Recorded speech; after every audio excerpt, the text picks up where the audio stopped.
మన ఎన్నికల ఖర్చు ప్రపంచంలోనే టాప్. ఈ లోక్సభ ఎన్నికల్లో ఖర్చు అంచనా 1.35 లక్షల కోట్లు.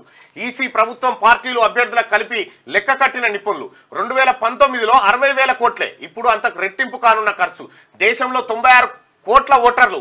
ఒక్కో ఓటర్పై 1,400 రూపాయలు ఖర్చు పెడతా ఉన్నారట. అమెరికా అధ్యక్ష ఎన్నికల కన్నా ఇదే ఖరీదైన ఎలక్షన్. 2020 యుఎస్ ఎలక్షన్లో 1.2 లక్షల కోట్లు వ్యయం చేస్తే మన ఎన్నికల ఖర్చు ప్రపంచంలోనే టాప్ అట. చూసుకోయిగా ప్రపంచంలోనే టాప్. 1.35 లక్షల కోట్లు కేవలం ఎన్నికల కోసం ఖర్చు చేస్తారు. 1,35,000 కోట్ల రూపాయలు. ఒక్కో ఓటర్ పై 1,400 రూపాయలు ఖర్చు పెడతా ఉన్నమాట మన దేశంలో. ఈ లెక్కన 96 కోట్ల ఓటర్లు ఉంటే 1.35 లక్షల కోట్ల రూపాయలు అందుకోసం మనం ఖర్చు చేస్తున్నమాట. ఇది ఏ దేశంలో అయితే ఖర్చు ఎక్కువగా ఉంటుందో ఓటర్ల పైన పెట్టే ఖర్చు, ఆ దేశంలో హక్కులు హరించబడతాయి. ఎస్.